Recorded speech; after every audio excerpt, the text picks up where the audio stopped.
They've ignored years of tyranny. Apparently it doesn't matter, that tens of thousands of people have been killed in that regime, that there are more hangings there than any other country on earth, as I understand it.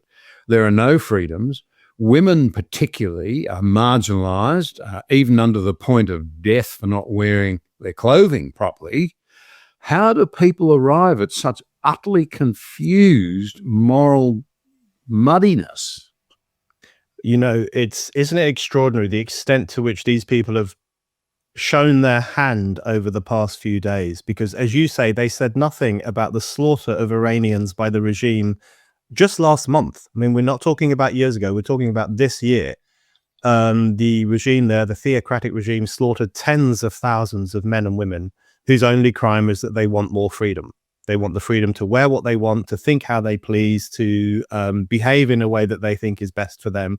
That's the only offense for which they were gunned down in their tens of thousands by the regime. And the left in our country, and also influencers, the kind of celebrity set, which loves nothing more than to virtue signal on social media, none of them said anything. I mean, maybe they made the most perfunctory remarks and said, oh, this is sad, but they certainly didn't make it a cause célèbre. They didn't take to the streets to offer solidarity to these men and women in Iran who were being butchered by their own rulers.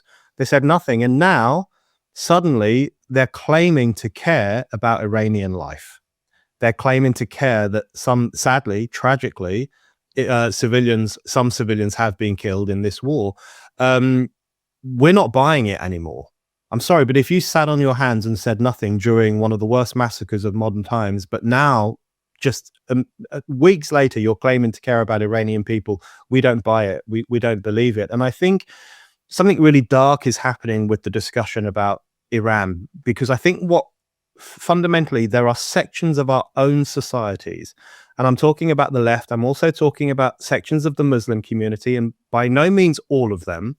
But if you look at the phenomenon of what in France they refer to as the Islamo-left, which is this unholy marriage between Islamists and leftists, I think that group, that political constituency, actually has sympathy for the Islamic Republic. They don't just see the Islamic Republic as the innocent victim of Western imperialism, which is untrue. They see it as an admirable state. They see the axis of resistance as an admirable phenomenon because they see it as being anti-Western, anti-American, anti-Israel, all the things that they are. So they've thrown their lot in with barbarism. And in the first chapter of my book, After the Pogrom, I make the point that if we teach the young to be wary of their own civilization, we risk driving them into the arms of barbarism. And I think, sadly, that's what we've seen over the past 2.5 years, and that's what we're seeing now in relation to Iran.